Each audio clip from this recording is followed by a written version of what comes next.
When Prahlad Maharaj was asked by his father to say something from whatever he had learned, he considered that what he had learned from his spiritual master was the best of all teachings, whereas what he had learned about diplomacy from his material teachers, Chanda and Amarka, was useless. Bhaktir paranishubhavo viraktir anyatra cha. Srimad Bhagavatam 11:12-42. This is the symptom of pure devotional service. So now Prabhupada just gives the verse here. Bhaktir paranishubhavo viraktir anyatra cha. And then he says, this is the symbol of pure devotional service. Now somebody knows what about this verse. This is a very, very, very interesting verse in the 11th canto of Srimad Bhagavatam. And Prabhupada says, this is the symptom of pure devotional service.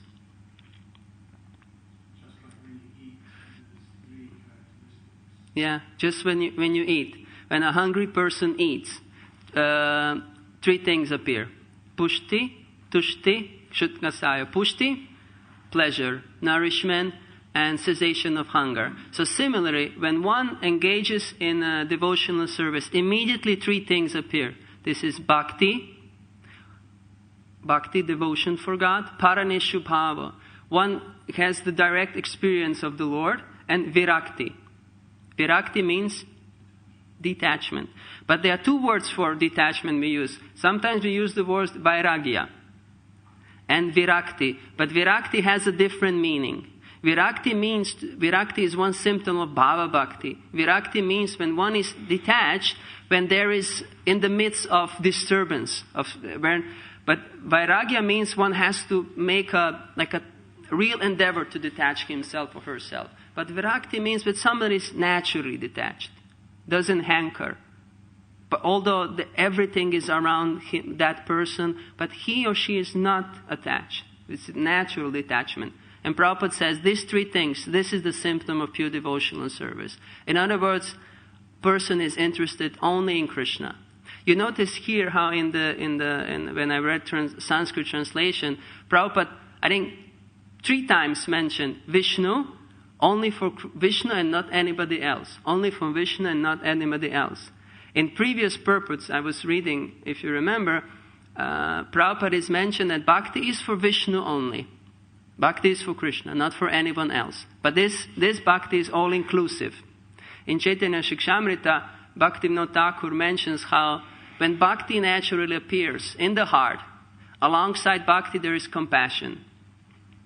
Because one who is close to God feels compassion for all living entities. But Bhakti is for God. Bhakti is for Krishna. There's one Grihastha approached Srila Prabhupada. He just got married. And then he asked, okay, now it's a different ashram, how we should behave. I should love my wife. But Prabhupada turned to him and said, love is for Krishna. But that is all-inclusive, so we have to really understand what that means. Love is for Krishna. But one who really loves Krishna, then he or she loves everybody else. So we continue with the reading. So Prabhupada says, this is the symptom of pure devotional service. A pure devotee is interested only in devotional service, not in material affairs. To execute devotional service, one should always engage in hearing and chanting about Krishna, or Lord Vishnu. The process of temple worship is called archana. How to perform archana will be explained herein. One should have complete faith in the words of Krishna, who says that he is the great well-wisher, friend of everyone, Sukhridam Sarva Bhutanam. A devotee considers Krishna the only friend. This is called Sakyam. Pumsar Pita Vishnu. The word Pumsa means by all living entities. There are no distinctions permitting only a man or only a Brahmana to offer devotional service to the Lord. Everyone can do so. As confirmed in the Bhagavad Gita 9.32, Shriya Vaishyas Tata Shudras Tepi Yanti Param Gatim. Although women, Vaishyas and Shudras are considered less intelligent, they also can become devotees and return home, back to Godhead. After performing sacrifices, sometimes a person engaged in fruitive activity customarily offers the results to Vishnu. But here it is said, Bhagavatyada, one must directly offer service, everything to Vishnu. This is called sannyas, not merely nyas. A Tridandi sannyasi carries the three dandas, signifying kaya, mana, vakya, body, mind, and words. All of these should be offered to Vishnu, and then one can begin devotional service. Fruity workers first perform some pious activities and then formally or officially offer the result to Vishnu. The real devotee, however, first offers his surrender to Krishna with his body, mind, and words, and then uses his body, mind, and words for the service of Krishna as Krishna desires. So in this paragraph, what is Prabhupada saying? Prabhupada is making a distinction between Nishkam Karma Yoga and Bhakti. In Bhagavad Gita, you find this difference in verses 926 and 927. In verse 926, Patram Pushpam Palantoam Yome Bhaktya Prayachati, that Krishna is mentioning that whoever offers me with devotion, there is a leaf, water, some fruit, I accept it. And then in the next verse says, Yat karoshi, yat ashnashi, yat juhoshi, yat tapasyasi kanteya, tat kurushva mad arpana. Whatever you do, whatever you eat, whatever austerities you do, just offer it to me. So this verse describes Nishkam Karma Yoga technically, and the previous verse describes Bhakti. What is the difference? Prabhupada makes here the point. In Bhakti, one surrenders in the beginning. Okay, Krishna, whatever you want, I'll do it for you. I surrender.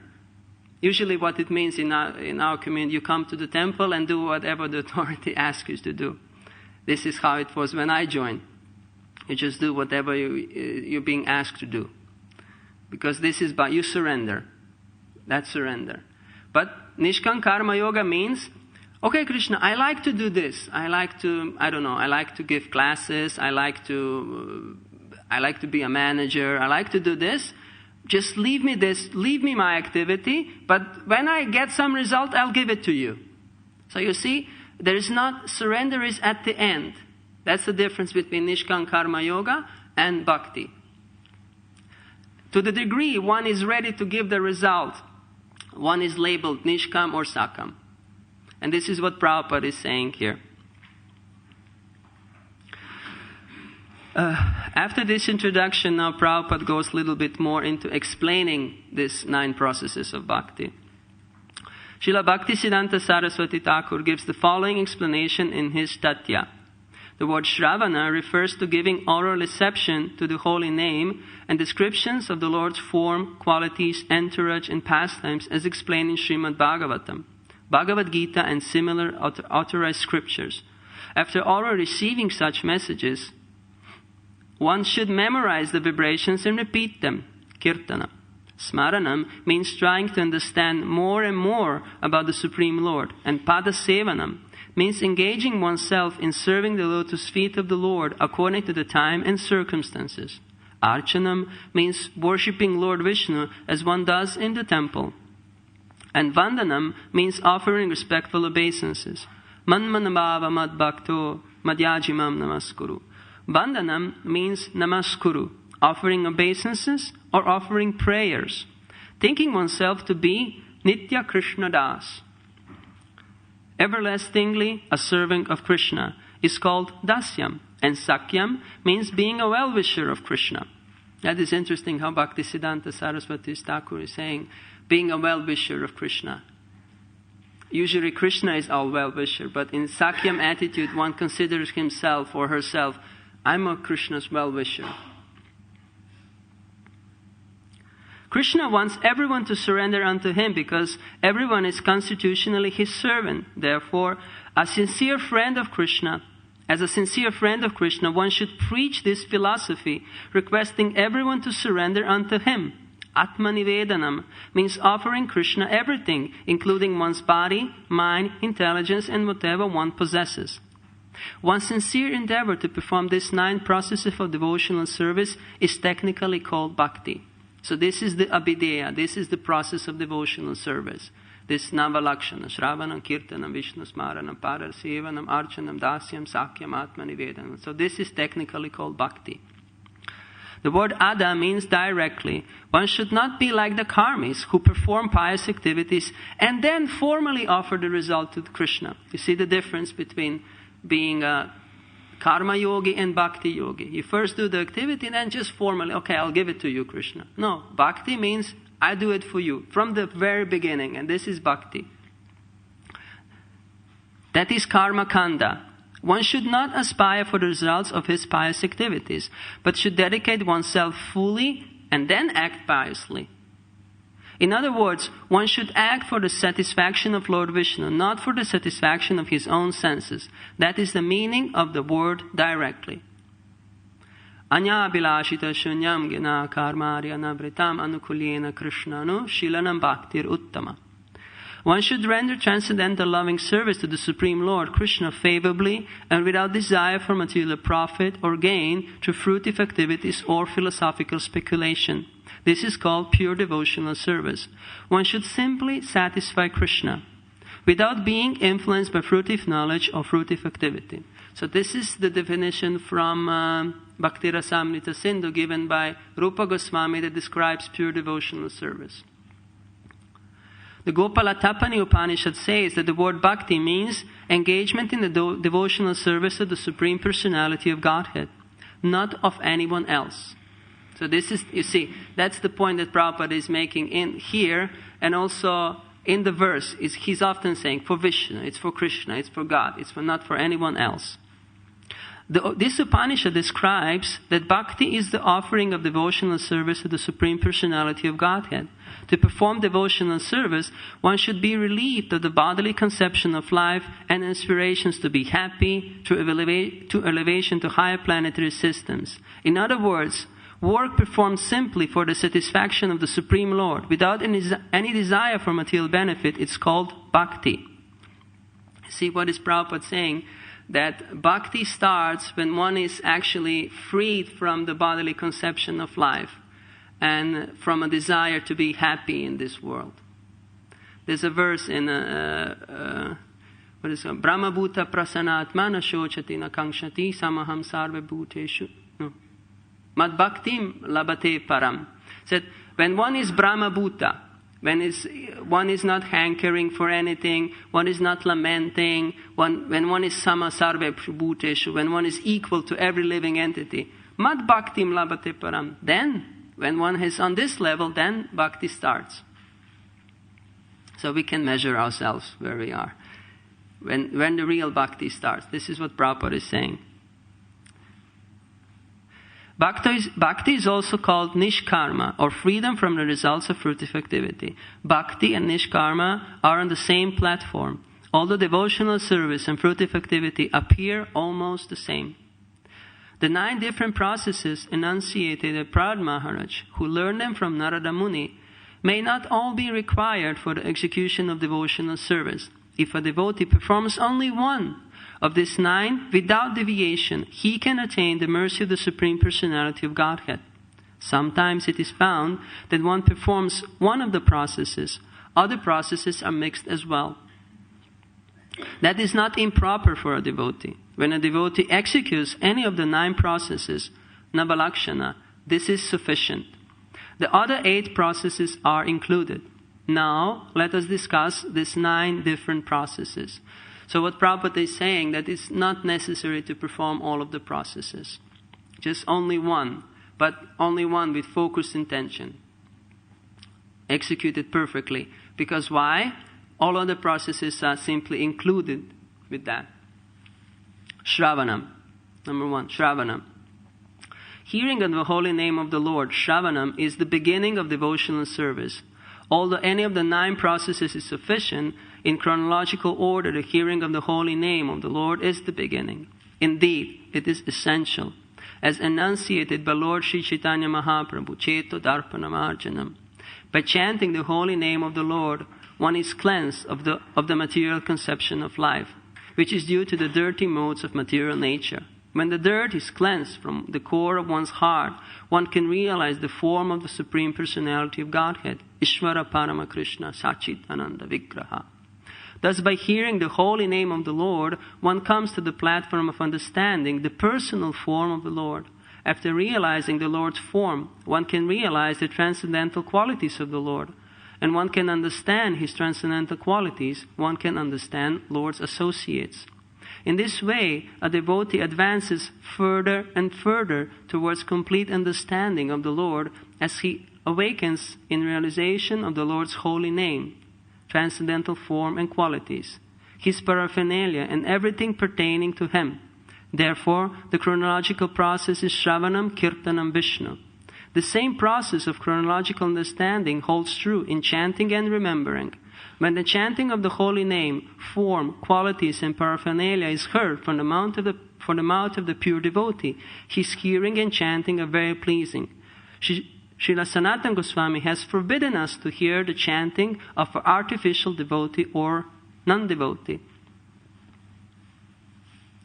What Prabhupada is saying here, that logically hearing, that's the first thing. Because none of us would be here if we wouldn't hear in the beginning from somebody about Krishna. Shravanam, it's the beginning. And I was, excuse me.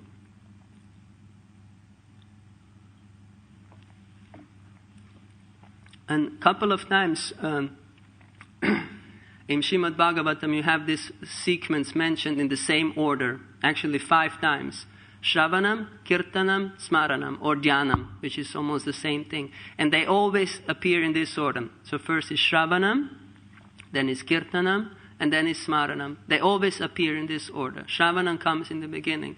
And in the Bhagavatam, it is mentioned, it is in the first canto, this famous sequence of verses, Shushudo, Shudadana, Sya Vasudeva, Kataruchi, Syanmahat, Seva, Vipra, Punyatirtha, Nishevanat.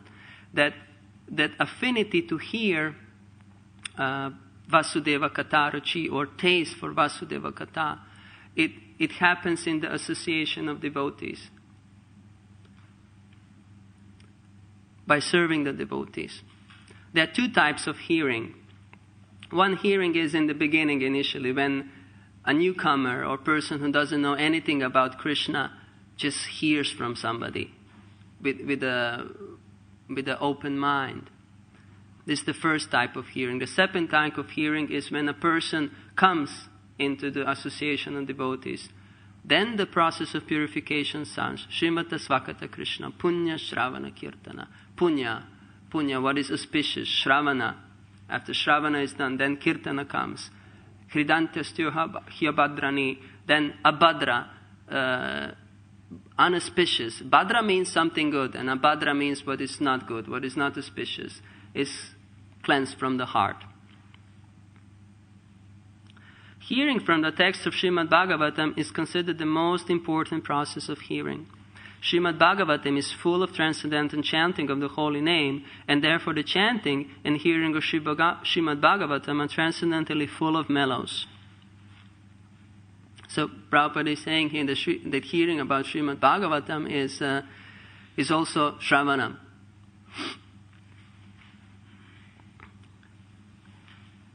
The transcendentally holy name of the Lord may be heard and chanted according to the attraction of devotee.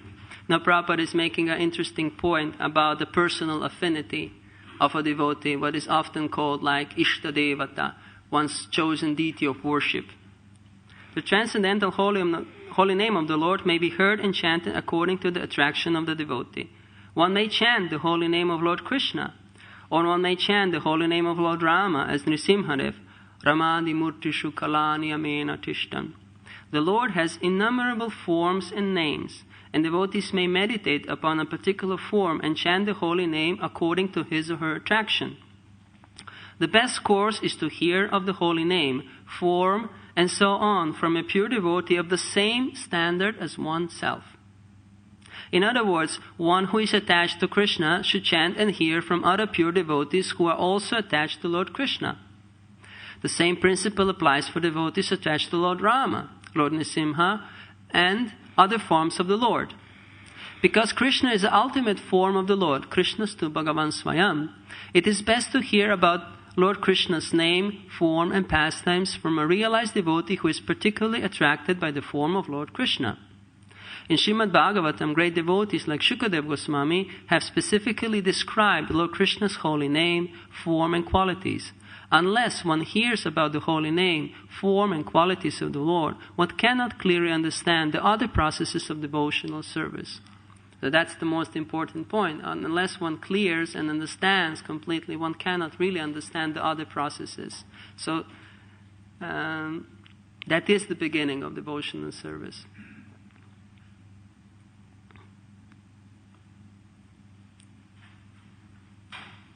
Therefore, Sri Chaitanya Mahaprabhu recommends that one chant the holy name of Krishna, Param Vijayate Shri Krishna Sankirtanam. If one is fortunate enough to hear from the mouth of a realized devotee, he is very easily successful on the path of devotional service. Therefore, hearing of the holy name, forming qualities to the Lord, is essential. Tadvak visargo janataga viplavo yasmin pratishlokam abhadavatyapi namami antasya shoankantani yat Shivanti Gayanti Grananti Sadhavaha. Verses describing the name, form and qualities of Anantadev, the unlimited Supreme Lord, are able to vanquish all the sinful reactions of the entire world. Therefore, even if such verses are improperly composed, devotees hear them, describe them, and accept them as bona fide and authorized. In this connection, Sridhar Swami has remarked that a pure devotee takes advantage of another pure devotee by trying to hear from him about the holy name, form and qualities of the Lord. If there is no such opportunity, he alone chants and hears the Lord's holy name. This is the verse that Prabhupada quotes in the introduction to his first canto of Bhagavatam, saying, even if the messenger is Shri Radha Gokulananda Ki Jai.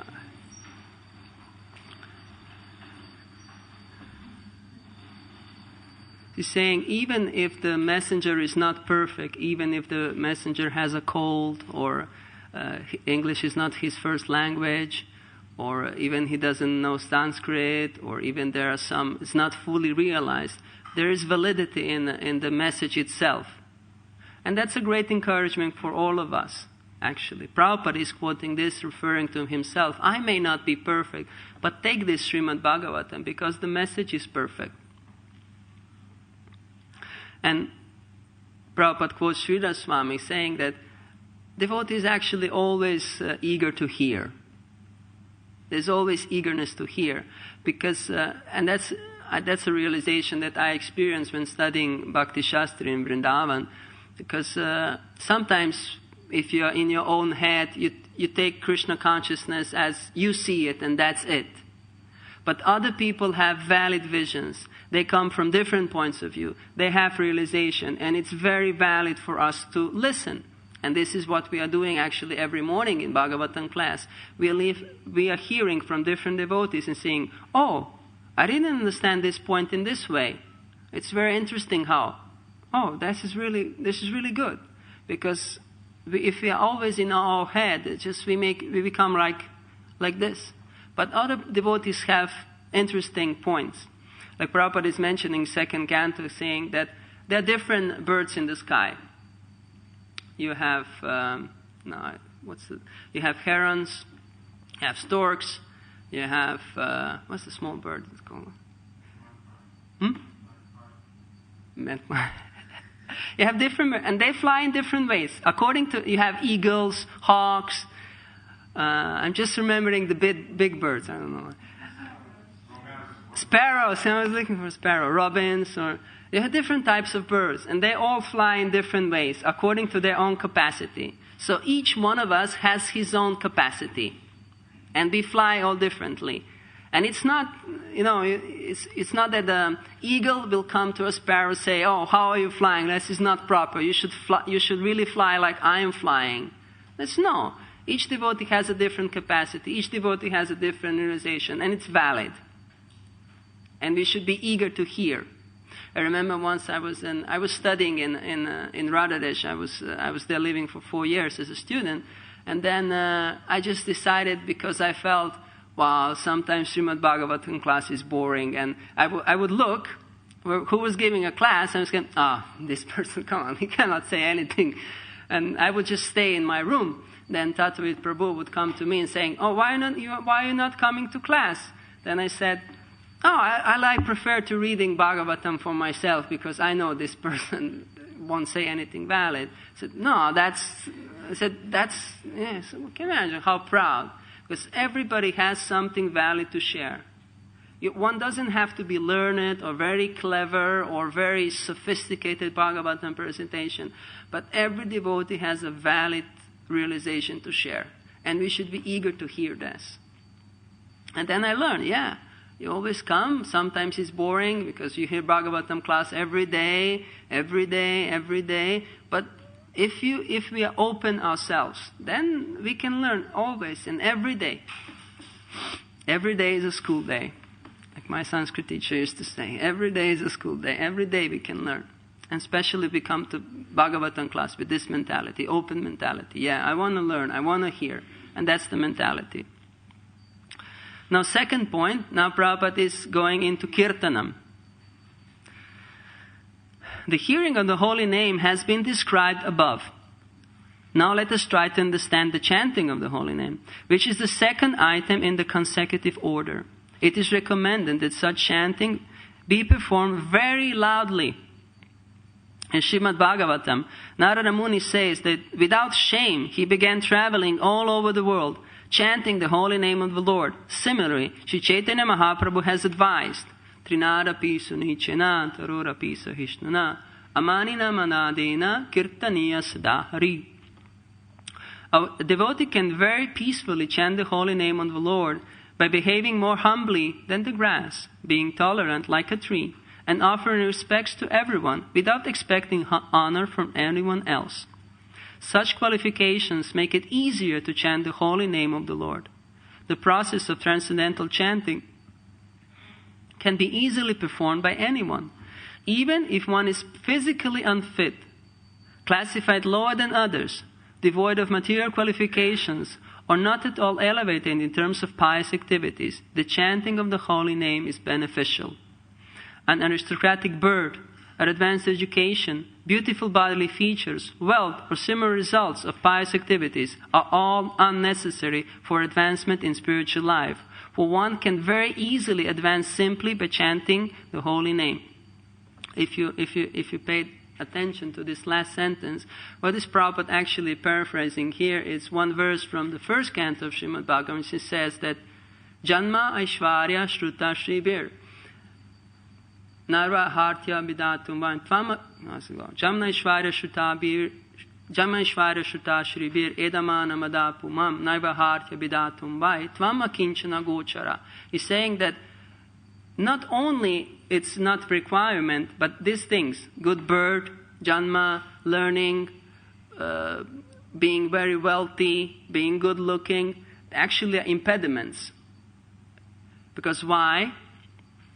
Why do you think these things are impediments in devotional service? Pride, Like, these are like our crutches in the material world. We take shelter of them. We feel comfortable when we have a lot of money on the bank account. We feel comfortable when we have a good standing in the society. We feel very comfortable when people comment, "Oh, you look so beautiful, nice clothes, you look so young, you're so healthy." And we take shelter of these things. And because we take shelter of these things, there is no sincerity in our aspiring, calling for Lord. When one is dependent on these things, one person cannot call for Lord sincerely. One has to be tvam akinchana gochara. One always has to feel, really, Lord, I don't have anything. I'm poor. I don't have anything. You are my only shelter. And this is the requirement to advance in devotional service. This is what is required. It is understood from the authoritative source of Vedic literature that especially in this age, Kali Yuga, people are generally short-living, extremely bad in their habits, and inclined to accept methods of devotional service that are not bona fide. Again, Prabhupada is paraphrasing here another verse, which I cannot remember at the moment. How does it go? Manda manda sumat. Anyhow, I can just... But Prabhupada, if you study real Prabhupada, then you can see often he's doing this. He's just paraphrasing verses. Moreover, they are always disturbed by material conditions, and they are mostly unfortunate. Under the circumstances, the performance of other processes, such as yagya, dana, tapa, and kriya, sacrifices, charity, and so on, are not at all possible. Therefore, it is recommended, Harer nama, Harer nama, Harer namaiva kevalam, Kalo nastya eva nastya eva gatir anyata. In this age of quarrel and hypocrisy, the only means of deliverance is chanting of the holy name of the Lord. There is no other way, there is no other way, there is no other way. Simply by chanting the holy name of the Lord, one advances perfectly in spiritual life. This is the best process for success in life. In other ages, the chanting of the holy name is equally powerful, but especially in this age, Kali Yuga, it is most powerful. Kirtanat eva Krishnasya mukta sangha param vrajit. Simply by chanting the holy name of Krishna, one is liberated and returns home, back to Godhead. Therefore, even if one is able to perform other processes of devotional service, one must adopt the chanting of the holy name as the principal method of advancing in spiritual life. Yagya sankirtana praya yajanti hi sumedasa. These who are very sharp in their intelligence, sumedasa. Meda means intelligence, and su, when you have prefix su, means very. Like in Bhagavad Gita, you have this word susukam. Sukha means happiness, but su means like greater happiness. Sumedasa. Those who are very sharp in their intelligence should adopt this process of chanting the holy names of the Lord. One should not, however, manufacture different types of chanting. Prabhupada is referring to certain his name is Ram Charan Das Babaji. I remember I was in Vrindavan, and I was 8 years ago, first time. I was a new bhakta, I didn't know much. And then, how's this going? Hare Krishna, Hare Nitai Gaur Radhe Shyam, Japa Hare Krishna, Hare Ram. Prabhupada is saying that one should not,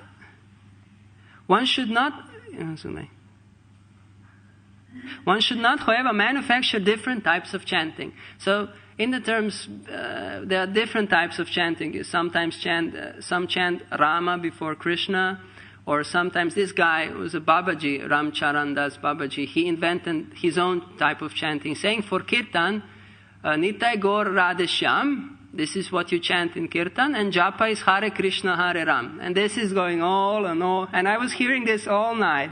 And I was thinking, because it was so loud, and it was through whole day and whole night, feeling, oh, there must be many people doing this. And then someone told me, no, this is just a couple of people. They have a big speaker, and they're just going on and on. So Prabhupada is saying one should not manufacture his own way of chanting. One should adhere seriously to the chanting of the holy name as recommended in the scriptures. And this is Hare Krishna, Krishna Krishna, Hare Hare. Hare Rama, Rama Rama, Hare Hare. And now, there's one big paragraph about offenses. And I think I'll skip this, because if you want to read, you can read. But Prabhupada is just mentioning the offenses to the chanting of the holy name. Actually, there is a very nice verse in the first canto of Bhagavatam that describes how lucky and fortunate we are, and what's the benefit of chanting the holy names. It says that Iti murtya bidanena mantra murtim amurtikam yajeta yagya purusham sasamyak darshanam pumam. Usually we take the word murti and meaning the form. But like the form of the Lord, that's the murti. But Vishwanath Chakravarti Thakur is giving another explanation of the word murti, saying murti means difficulty. And in this verse, mantra murtim amurtikam, that Krishna, that appears in the form of the mantra murti, transcendent, supreme personality of Godhead that appears in the sound vibration, mantra murti. For one who is calling this mantra murti, amurtikam, the path is, it's all difficulties are being eradicated. It's not difficult, amurtikam. And for that person, only by chanting the holy name, that person, sasamyak darshanam pumam. Prabhupada saying that person is an actual seer. But samyak means complete. And darshan means to come in front of the Lord and to see. that person has a complete vision and complete understanding of God and transcendence just by chanting this mantra murti. Mantra murtim amurtikam. I like this how it goes. Mantra murtim amurtikam. Sasamyak darshanam pumam. Sasamyak, completely. Darshan. Completely in this mantra murti. In this respect, there is an interesting exchange that goes in Brihad Bhagavatamrita. If you know the story, this is the second part of Brihad Bhagavatamrita. Gopakumar is a little cowherd boy from Govardhan. It's actually what it means. Gopakumar is not a name. You can say Gopa means a cowherd boy and Kumar a boy. So in a way, it's not a proper name. And later, Krishna gives him a proper name, said you are Sarup actually. And he travels to the universe, searching the place where he can worship the Lord as according to his heart's feelings. And he goes to different places. He goes to Brahmaloka, Janaloka, Tapaloka. He goes to abode of Lord Shiva. He goes to Dwaraka. He goes to Ayodhya, and finally lands in Vrindavan. And then on his way up, there are many interesting things are happening. And how he's traveling?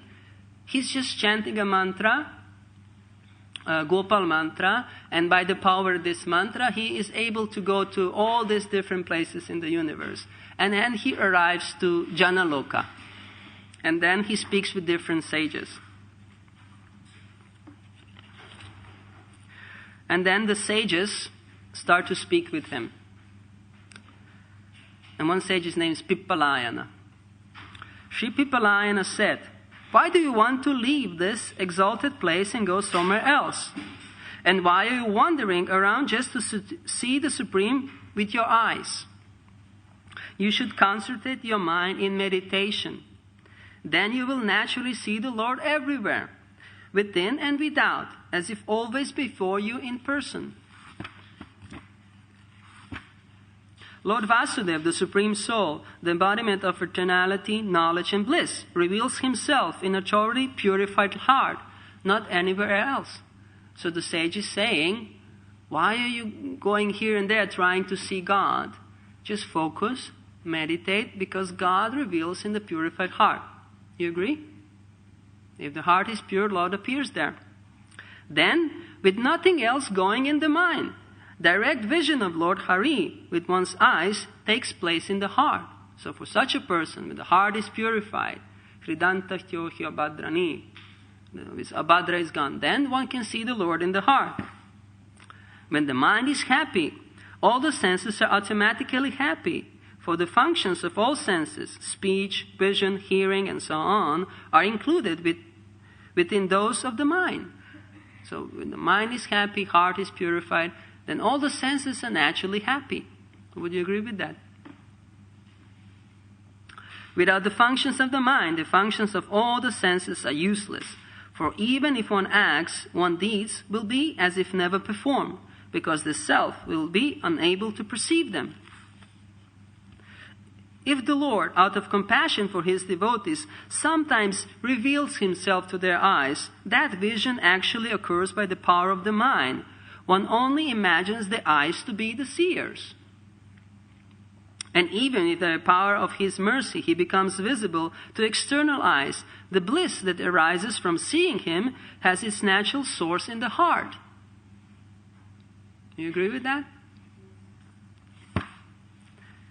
That bliss later continues in the heart, even after the Lord is no longer visible to the eyes. So the Lord may come and go, but because one's heart is purified, mind is satisfied, one can actually see constantly. One can be with Krishna always. Thus the worthy receiver of that bliss is the mind alone. In other words, what the sage is saying, just abandon your chanting, just abandon your desire to see the Lord like face to face. Just try to meditate. And when you meditate, then your heart will become pure. And you will see the Lord everywhere and always. You should just abandon your process of chanting. You just try to meditate. This is what the sages are saying. This is on Tapaloka. And then Gopakumar comes to Vaikuntha Loka, and Vaikuntha Dutas preach a little bit against this philosophy. These are all good arguments, yeah? Would you agree? But Vishnu Dutas have a little bit a different take on it.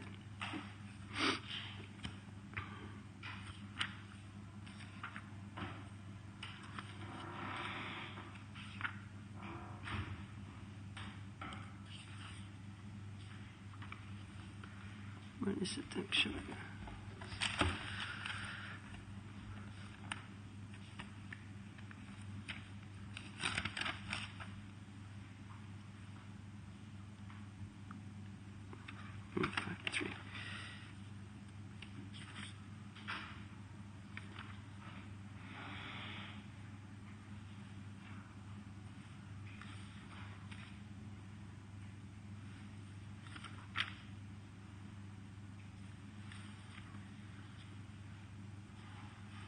It says, superior of bhakti in the form of remembering, they think, appears within the mind, the turbulent, frightful, and mighty chief of all the senses, when by serious efforts the mind has been brought under control and fully purified. Saying, they were saying to you that superior bhakti appears in the mind. And then they start to preach to Gopakumar. But we consider chanting to be alone the most exalted form of bhakti. So better than meditation. Better than remembering, which appears only if in one's own turbulent heart. For chanting harnesses not only the faculty of speech, which it engages directly, but also the mind and senses of hearing. And chanting helps not only the person practicing it, but others as well. Therefore, chanting is more superior, because it involves more senses. It involves speech, and when we do japa, it involves touching, and if we are attentive, it involves mind. It should involve mind. So, in other words, one should focus. One should be focused. There is a verse in Yoga Sutra that is saying that if one chants attentively and one is focused on his chanting, then the Ishta Devata, then the Lord appears in the heart, but only by focused chanting. So, if the Lord didn't appear to us, then we can know what is the cause. But if that's the meaning of the word mantra. Mantra can take something from a distant place and make it available just in front of us. That's the potency of the mantra.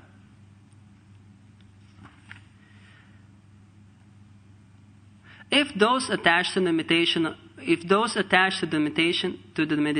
of the Lord still insist that remembering is of greater importance, with their intelligence they should make the following distinction. In meditation the Lord reveals Himself fully with His particular qualities, but in remembrance the mind merely comes in contact with the Lord. If by the force of one meditation all functions of the senses, Sankirtan of the Lord, physical contact with Him, seeing Him and so on, become absorbed into the function of the mind, that meditation may be accepted as better than chanting out loud.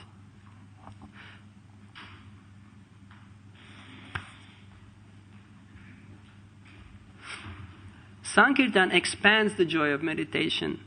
Meditation, the sweet joy of Sankirtan. In our experience, the two methods fortify one another and are therefore actually one.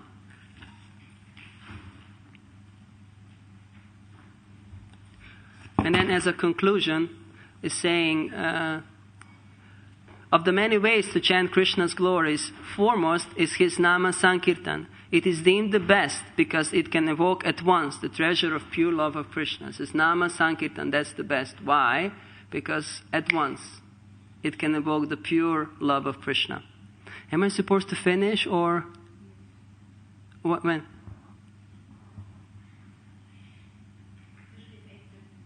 8:30. Sorry for that. I didn't know. So I didn't finish the purport. So I'll just mention because it's why I still have 7 pages to go. Because I thought I have till 9 o'clock. Okay, I'll just summarize a little bit briefly. Prabhupada is speaking about that one cannot really advance if one makes offenses in his chanting. Usually the name we say is aparada. The word aparada means going against the flow. If for example, you find yourself in a river, and because I swam when I was young, I swam a lot in the river, and there's a river flowing through my town, and we would swim there a lot. And you have a current, it's going in this way, and you try to swim in the opposite way. Wow, you won't go anywhere, but you will lose a lot of strength and power. You cannot advance. You're going against the flow.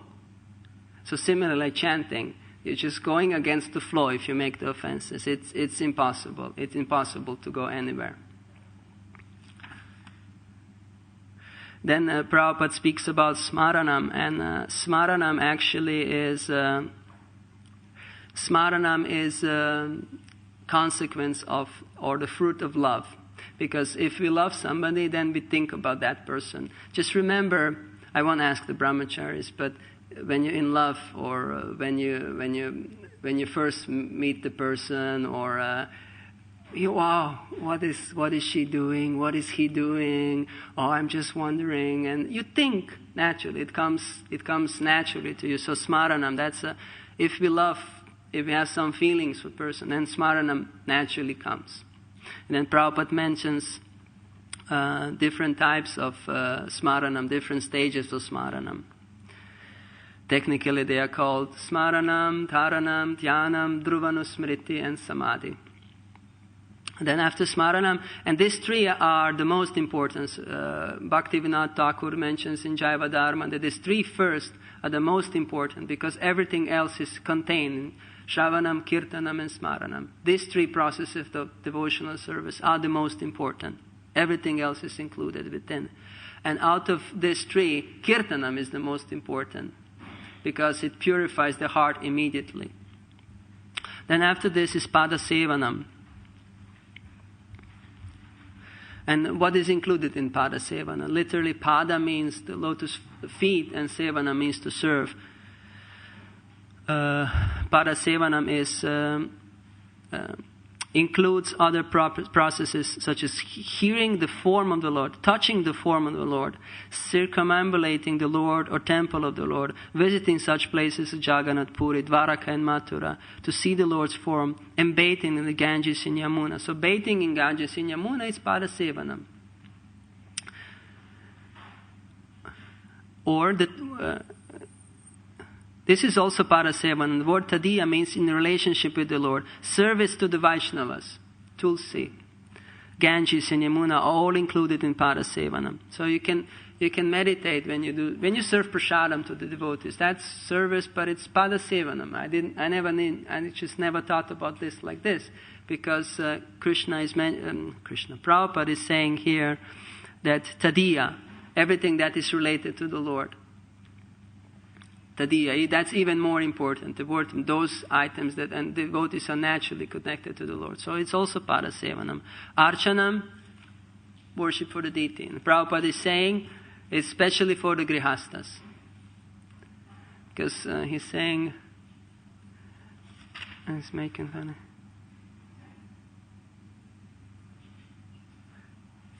He's kind of indicating that Grihastas have a lot of money, so they should worship the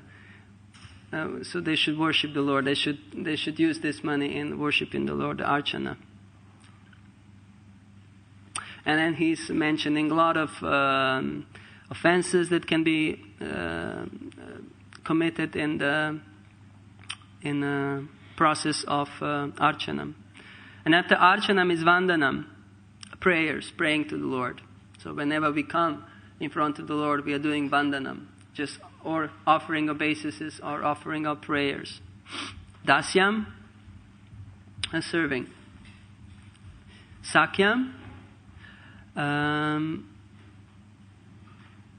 that one becomes a friend. But this is a little bit higher when one is on the level of pure devotional service, when one could, like Arjuna or Sridham, and say, Krishna is my friend. And when he sees himself as a well-wisher, I am Krishna's well-wisher. Act like cowherd boys, like Krishna is not holding Govardhan Hill, but we are helping him. All of us are strong. We have our sticks. We are actually helping Krishna. Atma Nivedanam. Atma, the word Atma can have different meanings. It can mean the self, the body, and the mind, and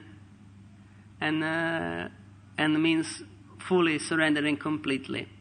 And in Shastra there are different examples of Atma Nivedanam, and 2 examples are given for full surrender to the Lord. Does somebody know what are the 2 examples given by Shukadev Goswami for full or complete surrender to the Lord? For Atma Nivedanam. The 2 examples are given. 2 examples from Bhagavatam of devotees who really executed full Atma Nivedanam.